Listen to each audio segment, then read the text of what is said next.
আসসালামু আলাইকুম সকলকে আমন্ত্রণ জানাচ্ছি। এক সপ্তাহ ধরে টক অফ দ্য কান্ট্রি এবং রহস্যময় একটু রহস্যময় টার্নিং স্বরাষ্ট্রমন্ত্রী একটা বক্তব্য দিয়ে পুলিশ হত্যা জুলাই অভ্যুত্থানে 2024-এ এখন পর্যন্ত অফিসিয়ালি বলা হচ্ছে 44 জন পুলিশ ব্রুটালি তাদেরকে হত্যা করা হয়েছিল কোনো কারণ ছাড়াই। অনেক জায়গায় থানা ঘেরাও করে নৃশংসভাবে প্রেগনেন্ট পুলিশ সহ হত্যা করা হয়েছে। সেই আলোচনা বিএনপি গভর্নমেন্ট আসার পরে উঠেছে। স্বরাষ্ট্রমন্ত্রী এর আগে পত্রপত্রিকার খবর তিনি বলেছিলেন যে পুলিশ হত্যা তদন্ত। আমরা মিডিয়াতে স্ট্রং নিউজ দেখেছি, গভর্নমেন্ট সিগন্যাল দিয়েছে, গ্রিন সিগন্যাল দিয়েছে এই তদন্ত এবং মেসিভ তদন্তের জন্য। বাট স্বরাষ্ট্রমন্ত্রী গতকাল আবার বলেছেন যে এইটা জুলাই সনদ অনুযায়ী হবে, জুলাই সনদে একটা ইন্ডেমনিটি দেওয়া আছে। জিনিসটা আসলে কোথায়, কোথাও কোনো প্যাচ বা এখানে অস্পষ্টতা কি ঘটছে আপনার মনে হয় যেন বাবু? জুলাই সনদ যেভাবে স্বাক্ষরিত হয়েছে এবং একটা ইন্ডিমেনিটিও দেওয়া হয়েছে যে এই আন্দোলনের সময়টা ওই 36 দিনের সময়টা যে ইন্ডিমেনিটি দেওয়া হয়েছে সেটা তো একটা আইন এখনো, তো সেই আইন আমরা অনুসরণ করতে পারি আপাতত যতদিন পর্যন্ত সেই আইনটা থাকবে। কারণ ইন্ডিপেন্ডেন্ট আইনের তো বিভিন্ন সময় বিভিন্ন ঘটনা ঘটেছে এই দেশে, আমরা দেখেছি যে ইন্ডিপেন্ডেন্ট আইন হয় আবার তা বাতিল হয়। সুতরাং ওই ইস্যুটা পরবর্তীতে আইনগতভাবে সমাধা করতে হবে। বাট ধরেন 5ই আগস্টের পট পরিবর্তনের পরে শেখ হাসিনা ভারতে চলে যাওয়ার পর যে সমস্ত হত্যাকাণ্ড হয়েছে সে সমস্ত হত্যাকাণ্ডের তো হত্যার তদন্ত হতে হবে, সেটা পুলিশ হোক, সেটা অন্য কেউ হোক, আর সাধারণ মানুষ হোক। হত্যাকাণ্ড, লুটপাট, আগুন, সন্ত্রাস, এইসব যা হয়েছে, মব সন্ত্রাস এবং 17 মাস ব্যাপী, তো এইসব বিষয়ে তো তদন্ত হতে হবে। আপনি যদি আইনের শাসন চান, আইনের শাসনে যদি আমরা বিশ্বাস করি, তাহলে তদন্ত হতে হবে। তদন্ত মানেই তো কাউকে ঝুলিয়ে দেওয়া না, তদন্ত মানেই তো কাউকে ফাঁসিয়ে দেওয়া না। এটার একটা নৈর্ব্যক্তিক এবং পুলিশের পক্ষ থেকে একেবারে আইন অনুযায়ী ন্যায় সঙ্গত ভাবে যা তদন্ত করা দরকার সেভাবে তদন্ত করবেন। তদন্ত রিপোর্টের ভিত্তিতে পরবর্তীতে আইনানুগ ব্যবস্থা গ্রহণ করা সম্ভব হবে, সেটাই হওয়া উচিত বর্তমান সরকারের স্ট্যান্ড। এবং বর্তমান সরকার হয়তো এখন যারা সরকার পরিচালনা করছেন তারা হয়তো এটা একটা সেন্সিটিভ বিষয়, এই জন্য তারা হয়তো এখনো ঠিক করতে পারছেন না যে তারা কিভাবে জিনিসটা এগোবেন। আমার মনে হয় যে সামনের দিনগুলোতে এটা আরো খোলাসা হবে। আপনি মব সন্ত্রাসের কথা বলছেন। ডক্টর ইউনূসের সময়ে বাংলাদেশের ইতিহাসের সর্বোচ্চ সংখ্যক মব এবং মবের শিকার হয়ে মানুষ আক্রান্ত হয়েছে।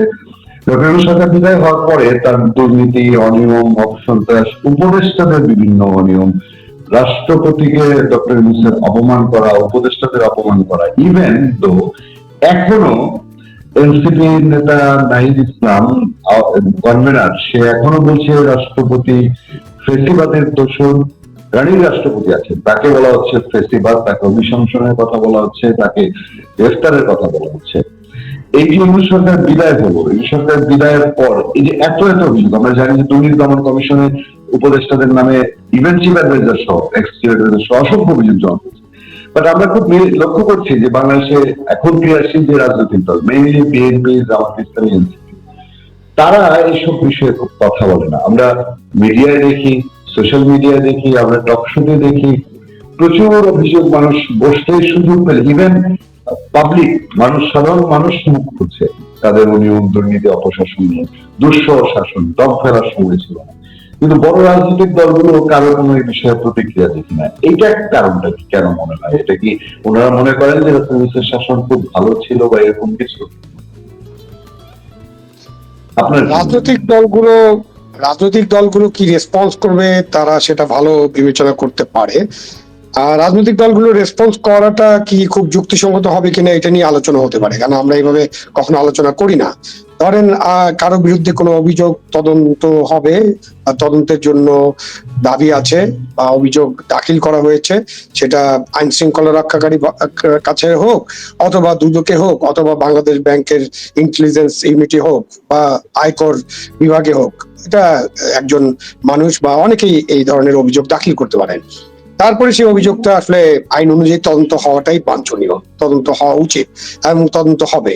এই তদন্তকারী সংস্থাগুলোকে সেই স্বাধীনতা তো দিতে হবে, এবং স্বাধীনতা নিশ্চয়ই তাদের আছে। আমরা পরে বুঝতে পারবো যে তারা কতটা স্বাধীনভাবে কাজ করতে পারছেন কিনা। আপনি যেভাবে বলছেন যে রাজনৈতিক দলগুলোর কোনো রেসপন্স বা রিয়াকশন নাই, এটা একদিকে তো আমি পজিটিভ ভাবেও দেখতে পারি যে তারা কোনো রেসপন্স রিয়াকশন না করার ফলে তদন্ত আপনি তাদের মতো করে চালিত হবে না। সেটা একটা বাংলাদেশের প্রেক্ষাপটে আপনি এটাকে একটা পজিটিভ ভাবে দেখেন, পজিটিভ ভাইব হিসেবে দেখতে পারেন যে হ্যাঁ ঠিক আছে, এই বিভিন্ন তদন্তের দাবি উঠছে বা বিভিন্ন অভিযোগ দাখিল হচ্ছে, যারা যে সংস্থা এই সকল বিষয়ে তদন্ত করবে তাদের কাছে ছেড়ে দেওয়া হোক যে তারা কি করবেন, তারা ঠিক করুক। এটা একটা পজিটিভ জিনিস হতে পারে। দ্বিতীয় হচ্ছে যে আপনি রাজনৈতিক দলগুলো যদি এই অবস্থানে থাকে সেটা একদিক দিয়ে ভালো। আর রাজনৈতিক দলগুলো যদি অবস্থান কখনো পরিবর্তন করে বা যদি করবে কিনা আমি জানি না, সেটা সম্ভবত আপনার সংসদ অধিবেশন বসার পরে, সংসদ অধিবেশনের মধ্য দিয়ে যাত্রা শুরু, এই সংসদের যাত্রা শুরু হওয়ার পরে হয়তো আমরা কোনো রেসপন্স দেখবো। আমি কোনো রেসপন্স প্রত্যাশা করি না আসলে রাজনৈতিক দলগুলোর পক্ষ থেকে বিশেষভাবে কোনো রেসপন্স কোনো বিষয়ে। সবকিছু আইনের হাতে ছেড়ে দেন, যারা তদন্ত করবেন তাদের কাছে ছেড়ে দেন, যারা তদন্তে থাকবেন তাদের হাতে সবকিছু থাকুক, তারা তদন্ত করে বের করুক। বরঞ্চ তদন্তের দাবিটা জনগণের পক্ষ থেকে জোরদার হোক, এটা আপনি প্রত্যাশা করতে পারেন। তো একটা এই সপ্তাহে একটা গুরুত্বপূর্ণ ঘটনা ঘটেছে। আমরা জানি যে জুলাই অভ্যুত্থানে প্রচুর ডকুমেন্ট আছে। ডকুমেন্ট মানে সোশ্যাল মিডিয়া এআই ভিডিও না, একেবারে অথেন্টিক ভিডিও। প্রচুর অস্ত্র জুলাই আন্দোলনে, সেটা আমরা ইউনূস সরকার আমলে দেখি, ইউনূস সরকার বিদায় হওয়ার পর আমরা পুলিশ হত্যা এবং সেই সব ঘটনায় প্রচুর অস্ত্র, ভারী অস্ত্র দেখতে পাচ্ছি এখন ভিডিওগুলোতে। এবং আমরা জানি যে পুলিশের কাছে ইনফরমেশন আছে, ভিডিও ফুটেজ আছে। সাবেক এই সদ্য সাবেক উপদেষ্টা ব্রিগেডিয়ার সাখাওয়াত হোসেন, তিনি আবারও সেই জুলাই আন্দোলনে অবৈধ অস্ত্র, বিদেশি নাগরিকদের উপস্থিতি, এই প্রসঙ্গগুলো তুলেছেন। স্বরাষ্ট্রমন্ত্রী গতকাল বলেছেন যে অবৈধ অস্ত্র উদ্ধারে অভিযান, ইউনূস আমলে সেই অভিযানগুলো হয়নি, কোনো অস্ত্র উদ্ধার হয়নি। এবার কি আমরা এই অস্ত্র উদ্ধারে আলোর মুখ দেখবো কিনা? এবং এই অস্ত্রগুলো বাংলাদেশে তো রয়ে গেছে, এগুলো কোন একটা গ্রুপ কি কারণে রেখে দিয়েছে, বা এই গ্রুপগুলো ভবিষ্যতে এই অস্ত্রগুলো আমাদের যদি কতটা থ্রেট? অবৈধ অস্ত্র উদ্ধার করা তো আইন শৃঙ্খলা রক্ষাকারী বাহিনীর একটা প্রধান দায়িত্ব এবং অবৈধ অস্ত্রগুলো উদ্ধার করতেই হবে।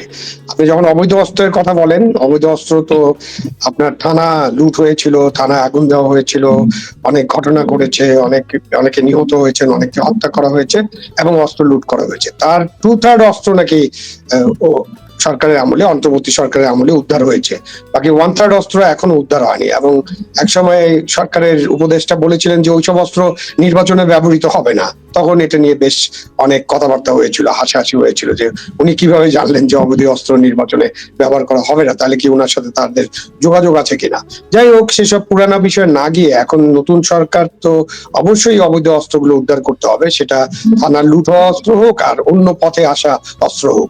কারণ অস্ত্র একটা ব্যবসা এবং অস্ত্র থাকে বিভিন্ন গ্রুপের কাছে, বিশেষ করে অপরাধী চক্রের কাছে অস্ত্র থাকা মানে হলো দেশের অপরাধ বেড়ে যাওয়া, জনগণের ঘুম হারাম হয়ে যাবে। সুতরাং এই অবৈধ অস্ত্রগুলো উদ্ধার করতে হবে। আর যদি এটা কোনো রাজনৈতিক দল, উপদল বা গ্রুপের কাছে থাকে, সেটা রাজনৈতিক কারণে ব্যবহার হতে পারে, যেটাও সরকারের জন্য, একটা গণতান্ত্রিক সরকারের জন্য খুব বড় সমস্যা এবং সেন্সিটিভ। সুতরাং এই অস্ত্রগুলো উদ্ধার করতে হবে এবং অস্ত্রগুলো যাদের কাছে পাওয়া যাবে তাদেরকে গ্রেপ্তার করতে হবে, তাদের বিরুদ্ধে আইনানুগ ব্যবস্থা নিতে হবে, এটাই প্রত্যাশিত।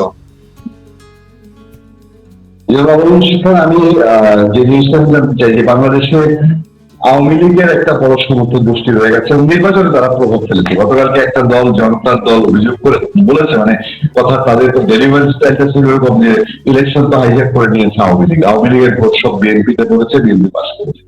নতুন সরকার আসার পর আওয়ামী লীগের বিষয়ে দৃষ্টিভঙ্গি একটু পরিবর্তন দেখা যাচ্ছে, একটু কোথাও কোথাও অফিস খুলছে আওয়ামী লীগের লোকজন। বা আওয়ামী লীগের নিষেধাজ্ঞার বিষয়ে এই সরকার অলরেডি আপনার 20 দিনের মতো 10-15 দিন চলে আছে। আপনার কি মনে হচ্ছে সরকারের অ্যাটিটিউড কেমন হবে? আওয়ামী লীগ কি দ্রুত সময় ফিরতে পারবে বলে মনে হয় কিনা দেশের পলিটিক্যাল স্ট্যাবিলিটির জন্য? এবং একটা ইন্টারেস্টিং জিনিস দেখি যে আওয়ামী লীগ ফেরার বিষয়টা আসলে বিএনপি হয়ে কোনো প্রতিক্রিয়া জানায় না, জামাত এবং এনসিপি সাংঘাতিক রকম প্রতিক্রিয়া দেখাচ্ছে। এইটার কারণ কি মনে হয়? প্রত্যেকটা রাজনৈতিক দল তো তাদের যে লক্ষ্য, মানে তাদের আদর্শের বাইরে অন্য লক্ষ্য থাকে। ক্ষমতায় যাওয়া তো একটা লক্ষ্য, সুতরাং ওই লক্ষ্যের পথে যারা বাধা হতে পারেন তাদেরকে প্রতিহত করার বা তাদেরকে ডিলিট করার বা তাদেরকে রাজনীতির বাইরে রাখার একটা চেষ্টা করবেন, এটা খুব স্বাভাবিক। সেই চেষ্টা আমরা দেখি বিভিন্ন রাজনৈতিক দলের মধ্যে। আপনি যে তথ্য দিলেন সেই তথ্য অনেক যাচাই করে দেখা গেছে যে এই তথ্যর পক্ষে অনেক নির্ভরযোগ্য তথ্য মনে হয়। অনেক আসনে যেখানে খুব কম ভোটে 5-10 হাজার 20 হাজার ভোটে ডিসাইড হয়েছে, সেই ডিসিশনটা আওয়ামী লীগের যারা ভোট দিতে গেছেন এবং মাইনরিটি কমিউনিটি যারা ভোট দিতে গিয়েছেন বলা হয়ে থাকে, এবং সকলেই মনে করছেন যে তারা বিএনপি কে ভোট দিয়েছে এবং তারা জামাতের যে জোট ছিল সেই জোটের ক্ষমতায় আসার চেয়ে তারা মনে করেছেন যে বিএনপি ক্ষমতায় আসা তাদের জন্য ভালো হবে, সুতরাং তারা ভোট দিয়েছেন। এটা আওয়ামী লীগ হাইজেক করে নিছে, এটা বলার তো কোনো কারণ নেই, এটা বলা ঠিক হবে না। কারণ ভোটার ভোট দিতে গিয়ে কোনো ভোটার আওয়ামী লীগকে ভোট দিবেন, কেউ বিএনপি কে দিবেন, কেউ জামাতকে দিবেন, এটা তো ভোটারের স্বাধীনতা। সুতরাং আমরা কিন্তু ওই কথা বলার মধ্যে দিয়ে ভোটারের স্বাধীনতার ব্যাপারে একটা বিরূপ মন্তব্য করছি। এরকম মন্তব্য তো আমরা অনেক করি যে 500 টাকা দিয়ে ভোট কেনা যায়। বাংলাদেশের প্রধান উপদেষ্টাও এরকম মন্তব্য করেছিলেন ভোটারদের বিষয়ে, বাংলাদেশের মানুষের বিষয়ে নানান মন্তব্য তিনি করেছেন। তো সুতরাং সেসব মন্তব্যের কথা তো আমাদের খেয়াল আছে। সুতরাং আমাদের এখন রাজনৈতিক দলগুলোকে বিবেচনা করতে হবে যে ভোটাররা তাদের ভোট যাকে খুশি তাকে দিবেন এবং তারা ভোট দিয়ে এই সরকারকে নির্বাচিত করেছেন। সুতরাং এই সরকারকে ওইসব কথা বলে যে আওয়ামী লীগ ছিনিয়ে নিয়েছে বা আওয়ামী লীগ বিএনপি কে ক্ষমতায় বসিয়েছে বা আওয়ামী লীগ এটা প্ল্যান করেছে, এইসব না বলে এই সরকার কিভাবে চলছে, সরকারের অন্য কোনো সমালোচনা আছে কিনা, সরকারকে কাজ করতে দিন, তারপর দেখেন যে আপনাদের যদি সমালোচনা থাকে সেই সমালোচনাগুলো করুন। অন্যখানে আসলে সমালোচনা করে কোনো লাভ নেই। বাট এটাও অনেক কিছুর উপর নির্ভর করে। আগে সংসদ বসুক, সরকার একটু চলুক। সরকার মাত্র তো 10-12 দিন হয়েছে, তো এই 12 দিনের মধ্যে অনেক কিছু পরিবর্তন হয়ে যাবে এটা আমি প্রত্যাশা করি না। আমি মনে করি যে আমাদেরকে অন্তত 6 মাস অপেক্ষা করতে হবে সরকারের কার্যক্রম বোঝার জন্য। তবে এনসিপি এবং জামাতের প্রতিক্রিয়াটা একটু কিন্তু চোখে পড়ার মতন, তারা খুব বেশি রকমের ব্যাপারে অডিট আমরা দেখতে পাই। মানে এটা কি মনে হয় যে জামাত তো মনেই করে যে তারা একটা সরকারকে সরিয়েছে, সেটা আওয়ামী লীগের সরকার ছিল, তো সুতরাং তারা আওয়ামী লীগকে তাদের প্রধান শত্রু হিসাবে, এটা তো ঘোষিত শত্রু, সুতরাং তারা এনসিপি জামাত তো এই প্রতিক্রিয়া দেখাবেই এবং একটা দল হিসেবে তারা এইসব দাবি দাওয়া করতেই পারেন, কোনো অসুবিধা নেই। যেটা আমরা অনেকবার আলোচনা করেছি, আমার কথা হলো যে সকলের এটাই কথা হওয়া উচিত যে কোন রাজনৈতিক দলকে নিষিদ্ধ করা বা তার কার্যক্রম নিষিদ্ধ করা ঈপ্সিত ফলাফল বয়ে আনে না এবং এটা অযৌক্তিক। সুতরাং আপনি তাদেরকে রাজনীতি করার সুযোগ দিবেন, জনগণের কাছে যাবেন, জনগণের কাছে আপনার কথাগুলো বলবেন, তাদের ভুল ত্রুটি, তাদের অন্যায় অত্যাচার নির্যাতন, ফ্যাসিস্ট কার্যকলাপ, গণহত্যা, নানান বিষয় আছে না তাদের কাছে, তারা এগুলো তুলে ধরবেন এবং এগুলো তুলে ধরার মধ্যে দিয়ে জনগণের থেকে ওইসব দলকে আপনারা বিচ্ছিন্ন করে দেবেন। সেটাই সব দলের লক্ষ্য হওয়া উচিত। এখানে এনসিপি জামাত একটু বেশি প্রতিক্রিয়া করছে, পুলিশ হত্যার ব্যাপারেও প্রতিক্রিয়াটা একটু বেশি। আমি তো সেটা আগেই বললাম যে ধরেন এইসব বিষয়ে প্রতিক্রিয়া না করে আপনি ছেড়ে দেন না, আইন শৃঙ্খলা রক্ষাকারী বাহিনীকে তাদের মতো করে তাদের কাজটা করতে দেন না, তদন্তটা করতে দেন, তদন্ত করতে দিতে অসুবিধা কি? আমরা দেখেছি যে পার্লামেন্টে বিএনপি সংবিধান সংস্কার পরিষদের শপথ নেয়নি। গণভোট এবং জুলাই সহ ভবিষ্যৎ কতটা কি দেখছেন আপনি, বা এই নিয়ে রাজনৈতিক অঙ্গন কিরকম উত্তপ্ত থাকতে পারে? ইতিমধ্যে গণভোট এবং জুলাই পৃথক জিনিস। গণভোটের যে আদেশটা জারি করা হয়েছিল জুলাই সনদের প্রেক্ষিতেই, জুলাই সনদকে আপনার লিগালিটি দেওয়ার জন্য, সেই গণভোটের আদেশটাই তো আমাদের দেশের প্রথিতযশা আইনজীবীরা, জ্যেষ্ঠ আইনজীবীরা সকলেই বলেছেন, এবং আমিও মনে করি একজন নাগরিক হিসেবে যতটুকু আমি বুঝতে পারি আমাদের সংবিধান এবং আইন কানুন, ওই আদেশটাই অবৈধ ছিল, এটা সংবিধান বিরোধী ছিল এবং সেই আদেশটা আসলে বাতিল হয়ে যাওয়া উচিত, কারণ এই গণভোটের বিষয়টা অবৈধ।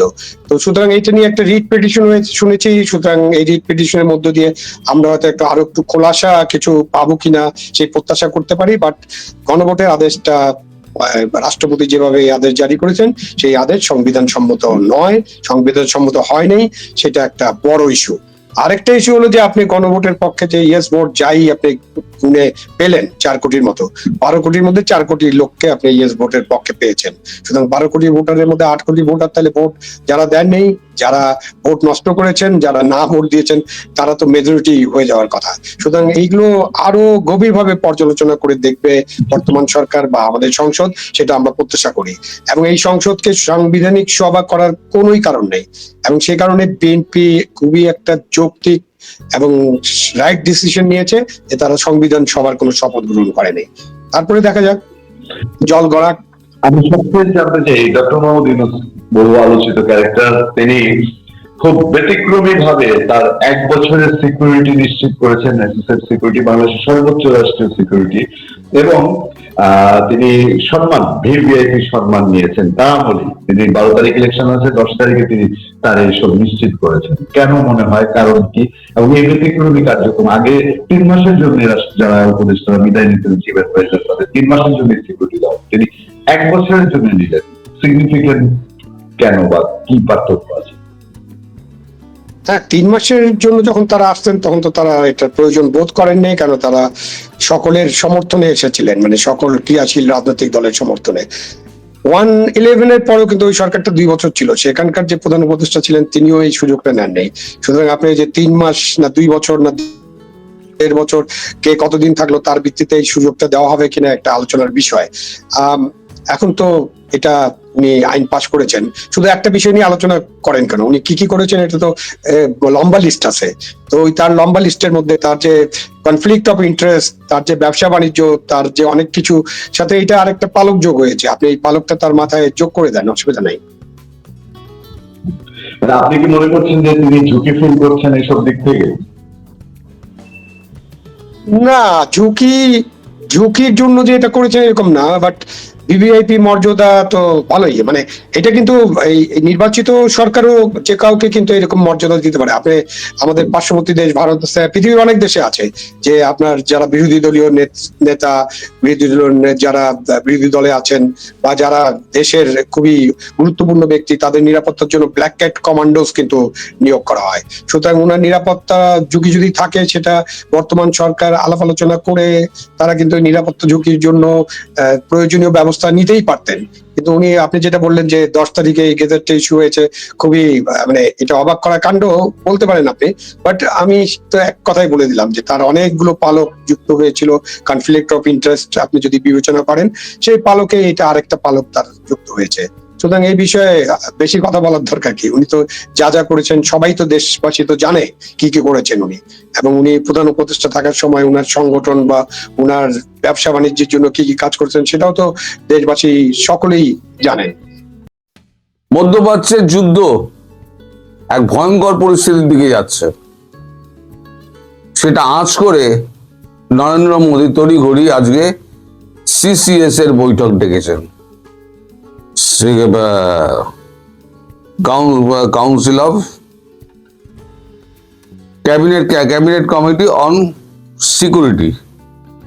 PM Modi to chair CCS meeting tonight as Middle East conflict intensified after US-Israel strike on Iran.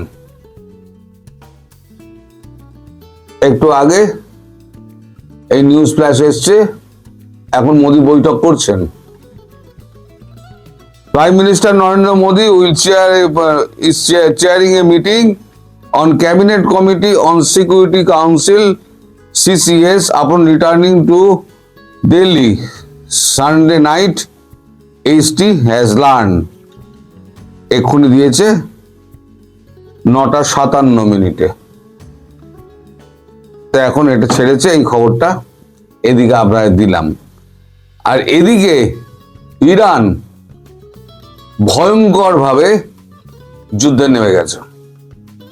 আমি বলেছিলাম ইরান থেমে থাকবে না, এখানে ইরান চরম প্রতিশোধ নেবে। তা ইরান 21টা দেশ, যে 27টা দেশে যে রয়েছে মুসলিম কান্ট্রিতে, যে আমাদের আমেরিকার যে এইগুলো নৌকা ঘাঁটিগুলো রয়েছে, তাদের চিঠি লিখে ইরান বলেছে যে ভাই, আমরা তোমাদের আক্রমণ করতে চাই না, কিন্তু তোমরা মুসলিম হয়ে তোমরা আমেরিকার পাশে দাঁড়িয়ে আমেরিকাকে ঘাঁটি করতে দিয়েছো। আমরা তোমায় মারছি না, আমরা আমেরিকাকে মারছি। তুমি আমার ভাই, কিন্তু আমেরিকা আমার ভাই নয়। একেবারে বাহারিন থেকে শুরু করে ইউএই পর্যন্ত সর্বত্র শুধু মিসাইল ফাটছে, দামাদ্দাম মাস্ত কালান্দা। এরই মধ্যে হয়েছে কি,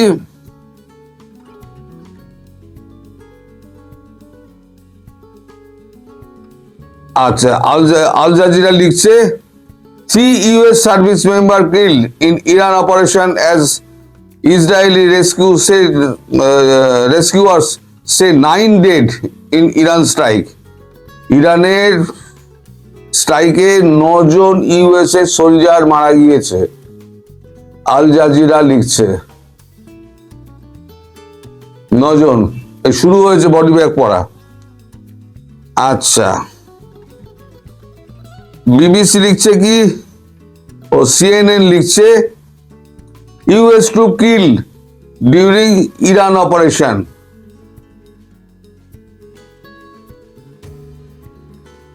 ইরানে অপারেশন চালাতে গিয়ে 8 জন না 9 জন, এখনো কনফার্ম হয়নি সংখ্যাটা, তারা ওখানে মারা গিয়েছে, জাহাজে বোমা ফেলেছে, মিসাইল। এটা সবে শুরু হয়েছে, এটা কিন্তু ক্রমশ বাড়বে, কারণ ইরান বলে দিয়েছে শেষ রক্তবিন্দু ছাড়া থাকা পর্যন্ত আমরা এই লড়াই চালিয়ে যাব। এই লড়াই, আমাদের ভাষায় যেটা একটা স্লোগান ছিল না, এই লড়াই বাঁচার লড়াই, ইরানের এরকম লড়াই শুরু হয়েছে। এখন এই লড়াইয়ের ফলটা কি হবে? হরমুজ প্রণালী তো বন্ধ হয়ে গেছে। আজকে একটা হরমুজ প্রণালীর জাহাজ আসছিল, দুর্ভাগ্যবশত সেটা ভারতীয় জাহাজ, তার উপরে মিসাইল পড়েছে। জাহাজটার খুব বেশি ক্ষয়ক্ষতি হয়নি, ভারতীয় নাবিকরা সব সেফ আছে। ইরান তার জন্য দুঃখ প্রকাশ করেছে। ইরান বলেছে আমরা বুঝতে পারিনি যে ওটা ভারতীয় জাহাজ, কিন্তু আমরা হরমুজ প্রণালী বন্ধ করে দিয়েছি। হরমুজ প্রণালী দিয়ে ভারতকে অনুরোধ করব কোনো জাহাজ নিয়ে যাওয়া আসা না করা। এবার ভারতকে সেইটুকু বলেছে, বাকিদের তো বলেনি। তার মানে বাকিরাও সাবধান হয়ে যাও, হরমুজ প্রণালী ঢুকো না। আর হরমুজ প্রণালী যদি বন্ধ করে দেয়, তাহলে পৃথিবীর অর্ধেক তেল আসা বন্ধ হয়ে যাবে। এবার তেল আসা বন্ধ হওয়া মানে আগামীকাল দেখবেন শেয়ার বাজার চরচর করে ডাউন হচ্ছে, কারণ তেলের দাম বাড়বে। তেলের দাম বাড়লে পরে জিনিসপত্রের দাম বাড়বে, কেনাকাটা কমবে, তার এফেক্টটা গিয়ে শেয়ার বাজারের উপরে পড়বে। এই তেলে কালকে দেখবেন আপনার তেলের এখন 80 টাকা ব্যারেল, $80 পার ব্যারেল হয়ে যাবে। আর যদি এই অবস্থা চলতে থাকে 1 মাসের মধ্যে সেটা 100 গিয়ে দাঁড়াবে। আজকের দিনে লিখে রাখুন, ওটা 100 গিয়ে দাঁড়াবে, $100 পার ব্যারেল। শিল্পের ক্ষতি, অর্থনীতির ধ্বংস, সব একসঙ্গে। এবার উল্টো দিকে চলে আসুন, রাজনৈতিক দিকে। চীন এবং রাশিয়া দুজনে মিটিং করেছে, পুতিন এবং জিনপিং দুজনে মিটিং করেছে। আজকে মিটিং করে তারা এবার ইউনাইটেড নেশন সিকিউরিটি কাউন্সিলকে বলেছে জরুরি বৈঠক ডাকো। কি হচ্ছে এটা? কি জরুরি বৈঠক ডাকো। এখন সেখানে যদি 7-5 12 জায়গায় যদি 11 হয়ে যায়, তাহলে ভাই কিন্তু অসুবিধা আছে। ইরান রাশিয়া যদি এর মধ্যে ঢুকে পড়ে, আর ভারতের প্রধানমন্ত্রী সিসিএস মিটিং করছেন, তার মানে তার মাথায় কিছু একটা ঘুরছে। যদি ভারতের মধ্যে ঢুকে পড়ে, তাহলে কিন্তু একটা 3য় বিশ্বযুদ্ধের কিন্তু সূচনা ঘটতে যাচ্ছে। আমি এটা বলে দিলাম আগাম। হয়তো আজকে আপনারা বলবেন আমাকে আমি বেশি বাড়িয়ে বলছি, কিন্তু এটা আগাম ইঙ্গিত দিচ্ছি। যেদিকে যাচ্ছে ঘটনা, আমি বুঝতে পারছি যে খুব একটা ভালো দিকে নয়। এটা কিন্তু শুধু সময়ের অপেক্ষা। যদি ইউনাইটেড সিকিউরিটি কাউন্সিলে যদি এদিক ওদিক হয়ে যায়, সামান্য বনিবনা না হয়, এবং আমেরিকা তার মানে দাদাগিরি দেখাতে যায়, তাহলে কিন্তু ভাই অসুবিধা আছে। অসুবিধে কিরাম? চীন আর রাশিয়া, আমি বলেছিলাম যে শুরুতে, এর পেছনে কিন্তু চীন আর রাশিয়া রয়েছে, আর অলক্ষ্যে রয়েছে Bharat. Bharat already CCS meeting এ বসে গেছে মোদিজি। তার মানে কি করা যায়? কিছু তো একটা করতে হবে। কারণ ইরানে যদি ঢুকে পড়ে দক্ষিণ পূর্ব এশিয়ায় আমেরিকার থাবা বসে গেল, সেটা ভারত, চীন, রাশিয়া কখনো মেনে নেবে না, কখনো মেনে নেবে না। তিনটে শক্তি যদি একজোট হয়ে যায়, আমেরিকা দূর দূর করে পালিয়ে যাবে। মিলিয়ে নেবেন আমার কথা। যদি ইউনাইটেড সিকিউরিটি কাউন্সিলে যদি 9-2-11 জায়গায় যদি 12 হয়ে যায়, মানে হিসেব যদি না মেলে এবং ট্রাম্প যদি তার দাদাগিরি বজায় রাখে, তাহলে পরে এই যুদ্ধ কিন্তু বিশ্বযুদ্ধে গিয়ে শেষ হবে। আমি এটা আজকে জানিয়ে রেখে দিলাম। এবং বাজার অস্থির হবে। কালকে শেয়ার বাজার, কালকে সোমবার বাজার খুলুক, শেয়ার বাজারে সেন্সেক্সের পতন দেখবেন, নিফটির পতন দেখবেন কালকে। আর ডলারের দাম, তেলের দাম কিরকম চচ্চর করে বাড়ে আগামী 7-10 দিনের মধ্যে, সেটাও আমার কথা মিলিয়ে নেবেন। কারণ হরমুজ প্রণালী কিন্তু বন্ধ করে দিয়েছে।